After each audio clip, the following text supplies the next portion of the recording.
Hello, everyone. Welcome to the Iconic Dollcast. My name is Sage, your host.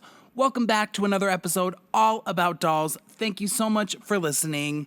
Today's episode is dedicated to the forever legendary Marilyn Monroe, and I have Adam on the show, and Adam is a custom doll designer who lives in London, who focuses, of course, on Marilyn Monroe, and his dolls are drop-dead gorgeous. You can check out his work over on Instagram at jean.norman.dolls.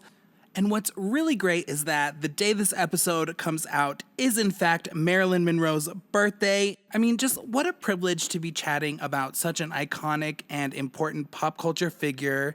Now, Adam does mention some of the official Marilyn Monroe dolls in this interview, but obviously his beautiful custom creations were the main focus. So before we get into that, let's just chat about some of the many official Marilyn Monroe dolls that have been released.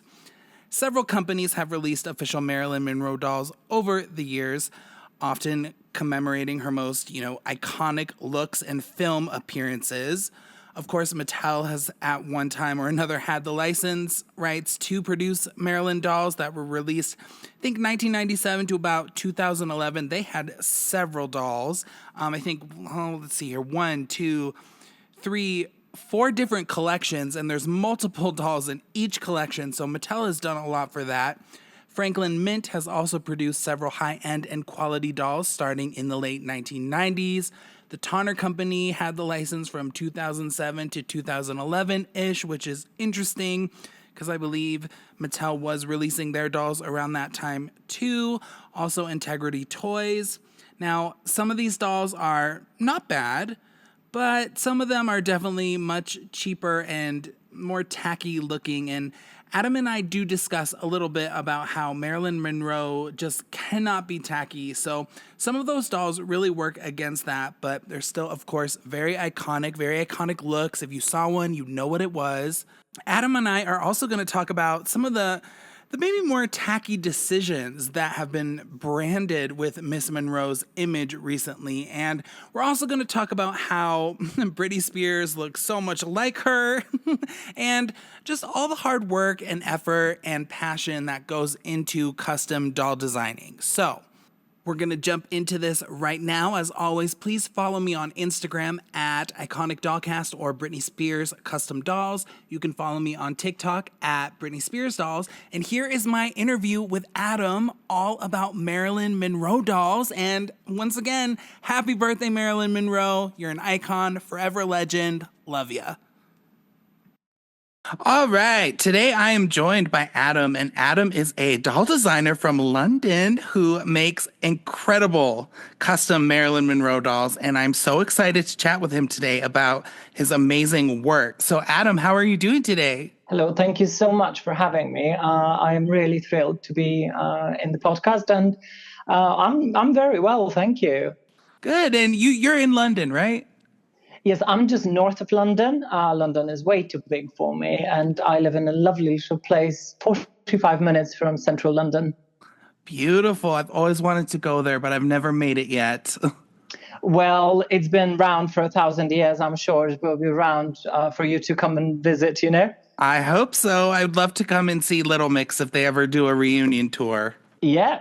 So before we get into all the amazing stuff that you do, tell me a little bit about yourself and kind of how you found yourself to be where you're at today. Well, it's been a bumpy ride, really. And when I was growing up, or when I was a young adult, I didn't even think that could be a career, because it was not something that people did. I didn't know it was possible to do that for a living. I come from a very small village in central Poland, and it had 100 people, 25 houses, really. So I was this gay kid, this little gay boy who played with dolls all the time, and then things just took off from there, really. And my passion for dolls and my love for dolls did not extinguish, whether it was due to the conservative values of some sorts or the environment. I always loved dolls, so here I am. Yeah. I love that. So that's actually one of the first questions I always ask my guests is if they were allowed to play with dolls as a kid, especially my guests that are men. So I'm going to assume that was that an issue ever, or were your parents totally No, cool I with it? was, you see, I have wonderful parents, very supportive. Unfortunately, my father passed away, but he was amazing. He would buy me dolls everywhere he went. And it was amazing because my dad was a tough man. He really, he was the quintessential, head of the family. Yet he did buy me dolls, and he never sort of bullied me or anything. My mom just, as long as I was happy, she was happy. So they spoiled me rotten with dolls, and my sisters and even their husbands, they always bought me doll. And my aunties, they would take me out shopping and just buy me dolls. So I was very, very lucky. Although the environment that I was in, some of the people did frown upon that. And there was some I don't know, lack of tolerance, maybe a little bit of ignorance. I was really something else. So yeah, but overall it was amazing. That's great. I'm kind of in the same boat. I was raised by my grandparents and they spoiled me rotten with dolls and that was never an issue. But I have talked to a lot of people who literally were not allowed to play with dolls as a kid and kind of found themselves as a doll collector as an adult. So I mean, that's what's so great about the Yeah. doll collecting community is just people from all walks of life. You know what I mean? And you can do it later in life, if yeah, like, why not? I do find it very, very sad that the parents, in order to please strangers or neighbors or family, they put them people first in front of their child and the child's happiness. I think it's a result of some kind of immaturity, really, because as a parent, I would imagine that the most important thing for you is your child and or if you are not even a parent, if you are the primary caretaker, that you just want the child to be happy. That's not what neighbors are going to say, but You'd it's not think. always the case. It's Yeah, it's not exactly. always the case. And I find that very sad. Yeah. So what was the first doll you ever had? Oh, I don't remember, because I am the little brother of four sisters. So ever since I remember, I inherited dolls from all around, and they were always there. But I remember, in particular, I was 7, 8 years old, maybe younger than that, and I got for Christmas, I got Barbie Angel Princess, and it was incredible. My mom still says that she's never seen a child as happy as I was at that moment when I opened the package and the doll was in there. She's like, you were just bouncing off the walls. It was just incredible. And I played with that doll for years, so that I remember very distinctly. Do you still have her? No, unfortunately, I just have what remained of her. I Oh, just have the got it. dress and the body. I don't even know where the head is, but the rest is gone. I still kept it, in my mom's house, and but yeah, she brought me a lot of joy. That doll did. I'm so glad. So now getting into Marilyn Monroe.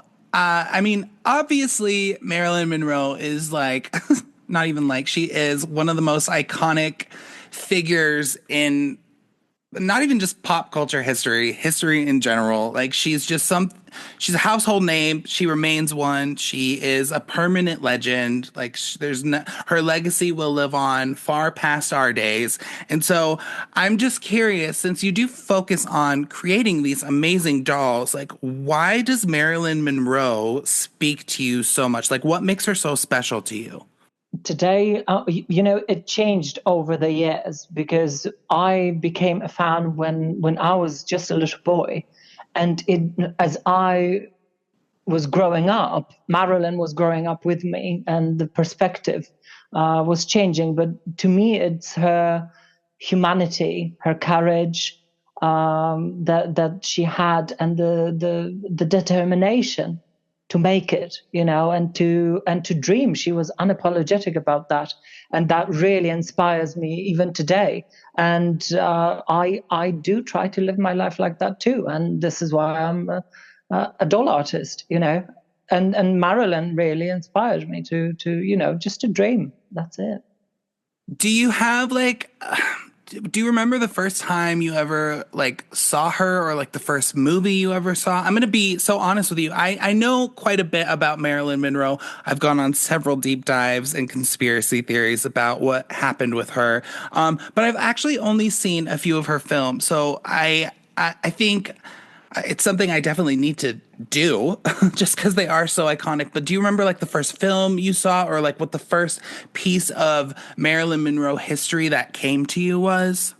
Yes, I remember very distinctly when I was a little boy, it was the times when we were not allowed to watch television after 10 p.m., and I hid under the table in my sister's room. And I watched late television. And she was up there, pink dress, diamonds are a girl's best friend number.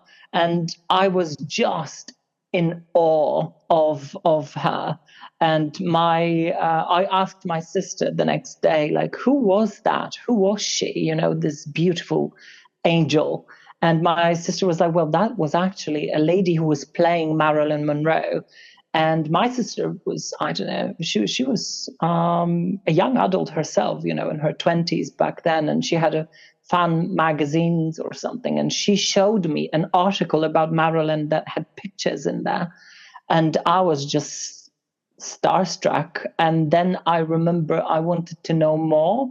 And I remember distinctly when I saw her for the first time in a film, and it was Niagara. And I was just gone. I was absolutely obsessed with her. I just couldn't believe how beautiful she was, how sensual, even though I didn't know anything about sensuality. I was 8 or 9 years old. There was just something special about her for me that it never ceased. So I am actually, yeah, it's a very beautiful memory that I have. So a lifelong fan. That's amazing. I think my first kind of introduction to Marilyn Monroe was actually through Madonna. And Yeah, of just course. Yeah. when I learned I loved Madonna as a kid, which is kind of controversial now, I think, just because of the type of content I was looking at like 6, 7, 8 years old. But that's kind of how I learned about who Marilyn Monroe was because obviously, especially earlier in Madonna's career, she definitely modeled a lot of her. I tributed Marilyn Monroe quite a bit in her work, and then that's kind of how I found out about her. It was through Madonna, and then I just think what's so interesting is I love Britney Spears. Hmm. She is my everything, and I think it's so interesting. Just look, I mean, you can look at so many celebrities and find similarities and like, trajectories of careers between famous people. But I do feel like Britney Spears is so similar to Marilyn Monroe with just kind of how their stories worked out. And fortunately, Britney is still with us, and, has managed to continue on with life. And unfortunately, that's not the case with Marilyn. But I just thought it was so interesting how similar they were. And also, like, have you ever noticed how much they look like each other? They are very similar. They are very similar. They could be sisters. If Britney was wearing Marilyn's makeup and hair, they would be very, very alike. Very much so. And I do think I read somewhere that somehow they're like in a bloodline together. I don't know if that's true, but I think there is I some kind heard of. about that. Yes, yes, I do believe there is some connection in there. Yes. Yeah, so I've always respected Marilyn Monroe, and I think a lot of that respect has just come through my love of Britney and Madonna, and just how clearly they looked up to her and whatnot. And I mean, obviously, she's just an icon. I'm going to say that 100 times today. Like Marilyn Monroe is definitely someone who you would think does have the ability to translate into a piece of merchandise like a doll so well, just because of the way she looks. She's just so distinctive and unique and amazing, and like the way she portrayed herself was so stoic and beautiful, and so it's no surprise that those kind of things translate into dolls. And so that's what I kind of want to move into next, is how you got into doll designing. Like, how did that come about?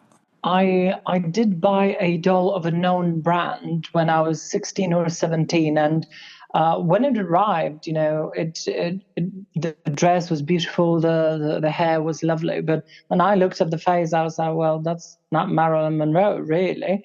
And I was rather disappointed. And for me, back in that day, it took me a year to save up the money for that doll because it was very expensive for me, with the currency exchange dollar to Polish zloty. That was a fortune for a doll. So my amazing mother, she said, well, why don't you just repaint her?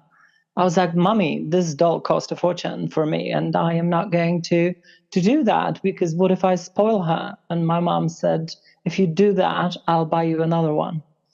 And, how amazing is to have a parent like that, to have a mother like that. And I was very lucky. And I used to work as a part-time makeup artist. Back in that day, it was my really, that was my real passion. And and I repainted the doll, and then I bought another one and repainted it, and then a few dolls down the line, I just posted them online, and one of the gentlemen from the Maryland community reached out and asked if I would be willing to sell it, and I was like, oh, I haven't thought of that really. I just wanted to make a better Marilyn doll, and I did sell it, and the rest is history, really. For many, many years, that was my passion, my hobby, my way of spending time and paying homage to Marilyn. And then it grew over the years. It wasn't overnight. It really was over the years. And it got to a point that it is now that, it's my full-time job. Okay, wow. So this is what you do full time. You don't. That's amazing. Yes, that's my full-time job. Yes. I love that. I am very, very lucky. Just backtracking a little bit. So you bought a Marilyn Monroe doll that you ended up repainting. Like, what are your? Because she's had several official dolls released of her. So what are your overall thoughts on those? Because some do look better than others. Yes, most certainly. Yes, there is a particular company that I am fond of because they were true to the shape of Marilyn, and that's the Franklin Mint vinyl dolls. Because I don't think very highly of the porcelain ones. The vinyl dolls, yes, that's something that the shape, the clothes are of extraordinary quality, really. But the rest, well, all I can say is that this is the reason why I am in this job, because there are not many lovely Marilyn Monroe dolls. So I am lucky. I don't want to sound too mean, but there is one doll that I would buy, and that is Blitzway Marilyn Monroe in golden lame dress, but only the original, from Blitzway, because since they released that doll, there are so many copies and cheap copies, and they look horrific. But the original ones that first came out, those dolls are very beautiful. But they are the only ones that I personally would buy and keep. But I don't buy or keep any of the dolls anymore because, yeah, I just spend my whole day with them. So once that's done, Understandable. I want them out. And I definitely want to get into kind of what your process is, but let me ask you this question. When you're making these dolls, do you always use a sculpt that was supposed to be or was Marilyn Monroe? Yes. Okay. I only did not use that sculpt once or twice. It turned out okay. And it was a good challenge, it's a good challenge to repaint a face that was not meant to be Marilyn. But there is a known brand of dolls that they did release Marilyn Monroe dolls as well. But when you take the paint off, you don't even know who's that meant to be. And so it's not always the case that if you buy a Marilyn doll that the sculpt is good enough to use. I use one particular brand that I customize most of my dolls from their bodies, really. So what's your process like? How do you get these started? Because I know all like you do commissions and stuff, and I'm very familiar with that. So what do you when someone wants to tell me step by step, like someone says, "Hey, I want this Marilyn Monroe doll." How does it all go down? Okay, so if you show me a photograph or a clip, or you tell me this is what I want, first thing I do is take your money. Of course. I over the years I learned that when you take commissions for serious artwork, you really have to take upfront deposit. So Absolutely.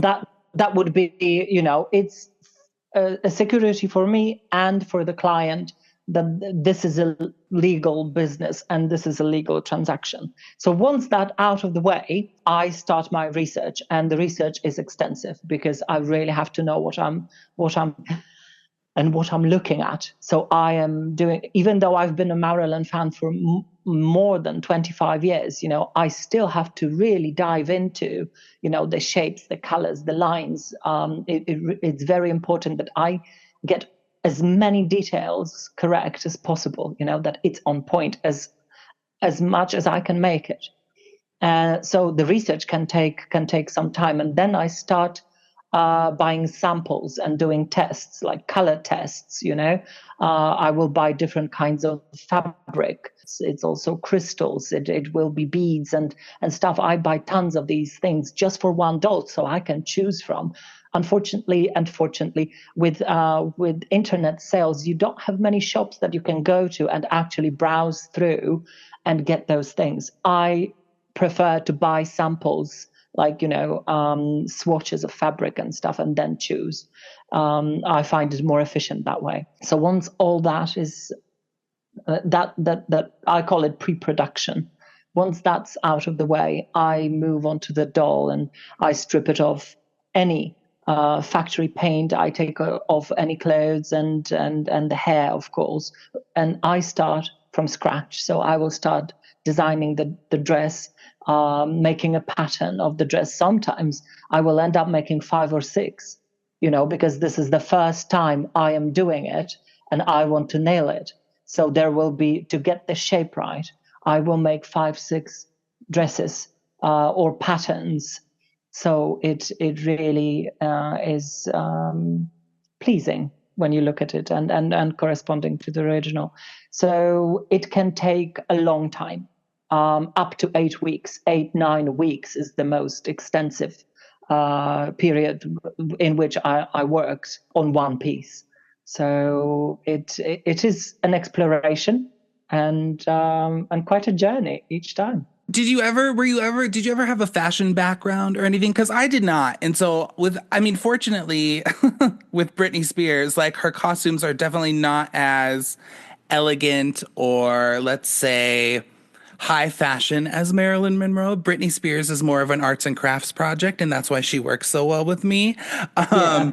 But She what didn't wear that many clothes anyway, did she? she didn't, and that's her thing, But like That's fantastic. No. seriously, if you go and look at some of Britney's costumes, you can just tell it was people just putting things on top of other things. And so it works for me. And I had no sewing background. I knew nothing. And I kind of had to teach myself. And so did you kind of have to do all that too, or what? Yes, of course. Yeah, I don't have any education in art or fashion at all. Well, not any official education in that. So I am largely self-taught. I was very, very lucky that I did experience some.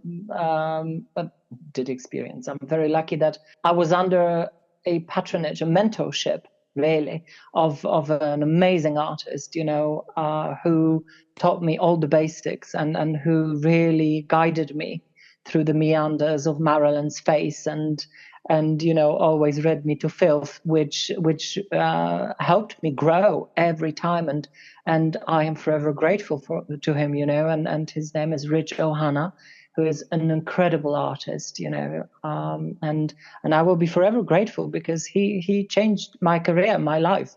He believed in me. He said, "You have something, and I am willing to teach you."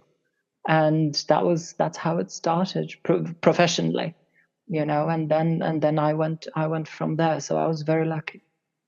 Well, and you know what? I think most of the times, like you were saying, like traditional education and stuff, that really like I mean it's a great thing to have, but it's definitely not the most important thing to have. I think the most important thing to have is passion. And so I would Mm. say like for me, like I love doing the Britney dolls, but I don't really like doing anything else. Like I've tried some Spice Girls, I've tried some other stuff, and it's just never ever been the same for me. It's just because I love Britney Spears so much, right? So I love doing it because it's like I'm obsessed with her, right? And I feel I kind of get that vibe from you with Marilyn Monroe too. And it's so funny because anyone can make a doll, right? Like anyone can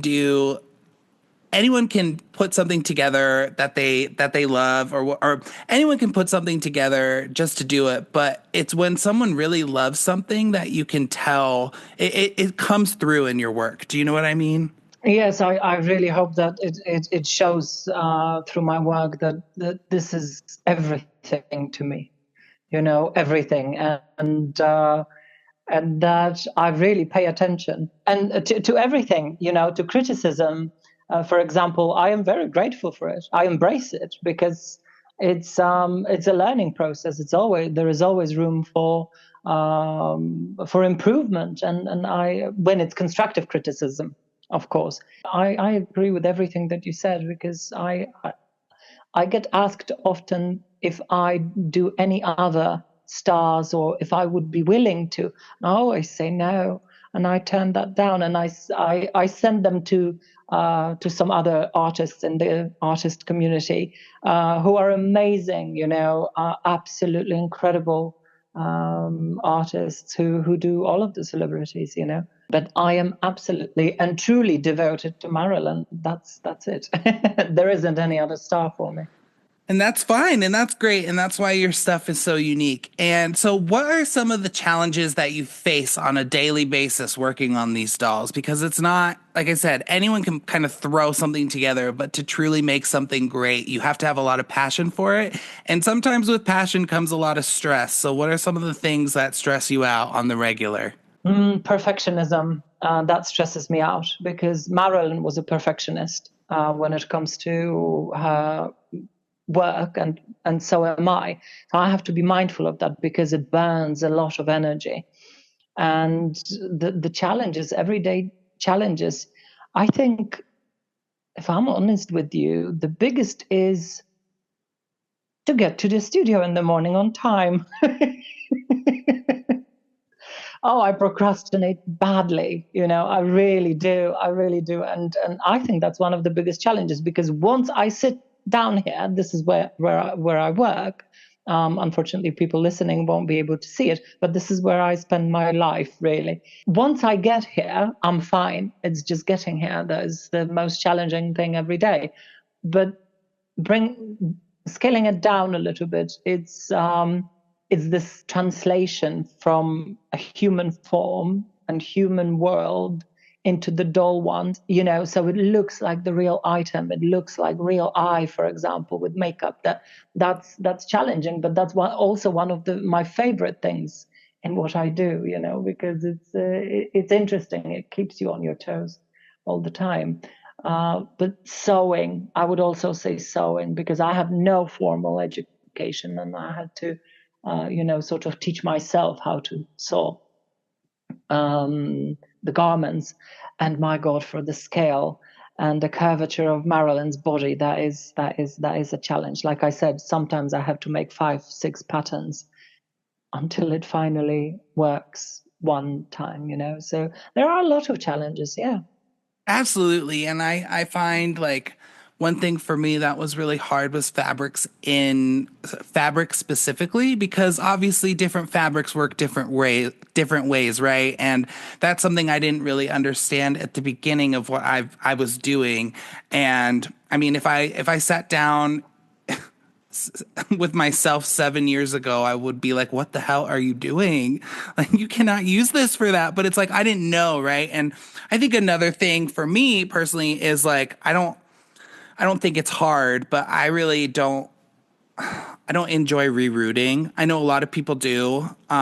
Just they say it's therapeutic, but I think this is probably something you could relate with. It's like, yeah, maybe in the beginning it's kind of therapeutic because you can kind of sit down and knock them out, but like after a while, it's just like, oh my God, like this is so Do I much. really have to do this? I Yep, don't and do you do. rerouting. I hate it. I hate it. I don't do rerouting. I do wigs. I make wigs. Oh, Yeah, every single one of my dolls have a wig on, so I don't reroute for a reason that the plastic that the body is made of is too hard. You can't put a needle through oh, it, and okay. and it's just very thick. And also, it's very important to me that the hairline looks natural and feathered. Mm-hmm. That it looks as close to a real hairline as I can make it. And with rerouted hair, you always have those clumps of hair that are simply not good enough for me. Well, and fortunately for me, Britney's hair is always a mess in real life, so it works out. Yeah, it works out. Yeah, it does work out. With Marilyn's hair was almost Perfect. always immaculate, Yeah. perfect. I can't just, throw a few clumps of hair together and be like, okay, that will do. Marilyn would have my head on a spike. She did, with her hairdressers. If she wasn't happy, she would brush her hair out and tell them to start again. Of course you would. She was like, what is this? I'm not wearing that. And I respect her for that. So every time I do her hair, inverted commas, I try to do it as if she was really wearing the hair. So she would approve and she wouldn't read me for filth. Do you have any contact with like her team that I'm sure there's a Marilyn They Monroe are all team. gone. Oh, really? They are all gone. Yes. Marilyn's last makeup artist, Mary Irvine, died last month. She did Oh, Marilyn's makeup for Happy Birthday, Mr. President event, and she did Marilyn's makeup when Marilyn was in the East Coast. Very often, Marilyn would work with her, and she passed away. Unfortunately, and Erin McPherson, she reached out, and before Marie could answer her questions or schedule a phone call, she was gone. So the team is gone now. All the hairdressers, the makeup artists, they are unfortunately passed. There is only from the beauty side of it, there is no one left as far as I know. what about like her brand? Like Marilyn Monroe still has a very strong brand that is constantly releasing merchandise and stuff. Has anyone from her brand ever contacted you? Oh no, no, no one ever has. And the result is clear. Every doll that is being released is worse than the previous one. If I'm honest, there is a new series of a popular brand, I suppose, and I am surprised that the trademark gave the green light, because I would never give green light to that work. It wouldn't even leave the production room for me personally. It wouldn't leave the drawing board in that state. So to me, it's just not quite there yet. This is why I'm not even associated with the brand, because it's just not good enough what they do for me. I'm not too familiar with where Marilyn Monroe's brand is at today. Authentic Brands Group, these are the people who own the rights Okay. to Marilyn Monroe trademark and image. And they bought the rights from Lee Strasberg's widow. Lee Strasberg was Marilyn's drama coach, to whom Marilyn left everything, including rights, Okay. copyrights, and dividends. So Lee remarried because his first wife, Paula, who was a mother figure for for Marilyn. He remarried to a lovely lady, and for decades, she was taking care of the brand, and the merchandise that was coming out was amazing. I have a lot of it. Unfortunately, it changed, and Marilyn's name and Marilyn's image was put on items that I would really rather not see her image there, because it's humiliating. For example, Marilyn's face was on a brand of vibrators. I understand that it's about money, but a brand should protect the narrators, especially Marilyn Monroe. Absolutely. I mean, sometimes, unfortunately, it gets to that point where it just becomes a cash grab, which is really unfortunate. It is. That's how I look at it, that's all it is. It's not even for her anymore. I find if you are determined to make money, if you are determined enough to put her on a vibrator just to get that check, well, I'm sorry. Yeah. That's not draw the line, and not to mention Marilyn makes a fortune every year. A fortune, I Oh, mean, I'm sure. absolutely. She has never seen that amount of money in her life, ever. I mean, in her whole career, she did not make that much money that she makes now in a year. That's crazy. Well, it is what it is. But let's go back to the more positive side and let's talk about your Yes, dolls. let's do that. Let's do uh, that. what do you have a favorite one that you've ever made? I think it would be every time it would be the latest one. I'm like, oh, that's my favorite. She's the best. And then I make another one, and I'm like, oh, that one is better. That one is great. So I love them all. I love them all. Of course. And it's always the latest doll that is the favorite, and then until the next one. Well, and just because you get better over time, right? And like I do feel like every time like I make a doll, like I'm like, wow, this is so much better than the last one. I just made my 68th I'm a Slave for You Britney Spears doll. I was Wow. like, Oh my God. And I moan when I have to make 5 of the same. it's just, it is what it is. I'm sure that I can't harp on this enough. I just do feel like what you do is so much more exceptional than what I do, just because quite literally. Oh, don't say that. Don't say that. I think it's just different. There are different kind of stars and different kind of styles, but I think what you do is exceptional as well. And I don't think that I'm any more special. Well, thank It's you. just the outcome that is different because of the material you work with. That's all. 100%. Yeah, Marilyn wore designers like Jean-Louis and William Travilla and stuff like Britney that. wears Target. Yeah, I can't imagine Britney Spears wear any of this. Absolutely, it would just look weird on her. So that's the only reason. But it doesn't mean that you are less talented or less determined or less exceptional than me. Absolutely not. Get that idea out of your head. Well, thank you. But just, I would say, like, I made my 68th version of this doll, and I was like, damn, like, $10 ago, I did not think I could top that one. And it's like, we just get better as time goes, and it's a learning process, a continuing learning process, which is why I think $1,000 later, like, I still am able to enjoy doing it because it's like every time, I don't know about you, but like for me, I think you're a little bit more specific with what you're doing. Like I try to make every single doll 100% unique just so it is just like a one of a kind doll, whatever. But I look back at some of my shit from 7 years ago and it's like crazy to see how far, I've come, and I'm sure it's the same for you. It's quite extraordinary, yes. When I look back, I'm like, oh, wow.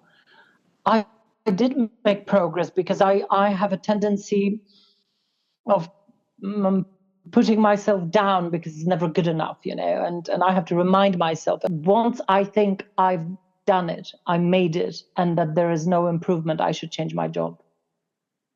That's very valid, and that is very true. I feel the exact same, and it's Yeah, he like was you can like, if you always feel get like better. that, yeah, exactly. And he said, if you feel and you tell me that there is nothing else you can learn, it's time to change your job. Totally. What is like your biggest hope that you're like? What mark are you trying to leave on the world with your work? A homage to the most extraordinary human being. That's the mark. And how extraordinary, how amazing. These words, I don't like them. Amazing, extraordinary. They're so cliche, and they are so overused. But I would like to make people stop and be like, wow, that really is Marilyn Monroe in miniature. That's what I'd like to leave, and in the most respectful and loving manner, because that's what she deserves, in my opinion. The respect, the truth that was so important to her. The truth and the dedication to a craft that you've chosen to be your job. So that's what really is there for me. I love that. So what projects are you working on now? So when you start your day and then you're just in your studio, like how many hours are you in there per day? Does it just kind of vary? Sometimes I'm here 12, 14 hours, sometimes 6, sometimes 5. It depends, because when I'm really tired, I've learned over the years that I have to leave and close the door behind me and come back next day, because whatever I do in that mindset is going to be shit, and I'll have to redo it or fix it, which will take me longer than actually having half a day off. So I do that, but I spend most of my life in the studio. If I'm honest, I spend most of my days here. It's a good place to be though, right? Yes, and I'm very, very lucky. Many people are going to hate me for saying it, but when I'm not here for longer than a week, I miss it. I miss my job. I want to go back. I don't feel comfortable. I feel I'm missing. Something is missing in my life, and I can't do anything else. So when I'm on holiday for longer than 10 days, which is rare, I don't do that anymore. I just want to go back. And the next day I'm in the studio working. And when I say to my friends, like, oh my God, this holiday was so long, I wanted to go back to work. It's just silence, and they look at me like, okay, that's lovely, I suppose, because it's so rare. And every time that happens, every time I have that thought, I just remind myself how lucky I am, and I am so grateful, that to Marilyn, to every single one of my clients, and to every person who made that possible, that I can do this as a job. And yeah, it's extraordinary. I am very grateful. I actually just took a month off from making Britney dolls, and it was the first time that I think the most I'd ever gone was maybe 5 days without working on one. For 7 years, I've been doing this, and Mm-hmm. I never go on vacation. And when I do, they're usually super quick trips. I don't like to be gone that long. I have dogs to take care of, whatever. Um, Oh, but I decided to take a month off because I did feel like I was getting a little burnt out of it. yes. And I'm very grateful for that month, but I got back into it just a few, I guess 2 weeks ago now, February. I don't even know. Time is not a thing for me, but and I felt like it was. First of all, I deserved it because, like, seriously, I have a full-time job and then I come home and I work on these dolls. And it was starting to get to me where it was like, I never wanted it to feel like a job. I wanted it to just be kind of like it's fun. This is my happy thing. And it did start to feel a little overwhelming. So I did give myself a month off. But now that I'm getting back into it, I'm like, oh my gosh, like I miss doing this. And so Mm-hmm. I'm glad to be back doing some Britney dolls again because I did miss it, but I also think I needed that to just kind of reset. I sometimes do have those times off as well, but for one reason or another, those breaks are there. But it is funny how it changes once it's not your passion, just your passion, your hobby, and it's your job. Everyone says, oh, it's amazing when that happens. It must be amazing. Well, it shifts because it becomes a chore. You have deadlines, you have clients, you have responsibility because you charge people money for Hmm. it. So you have to really deliver. I want to deliver the best that I have. I want to give you 110% for the time you paid me for.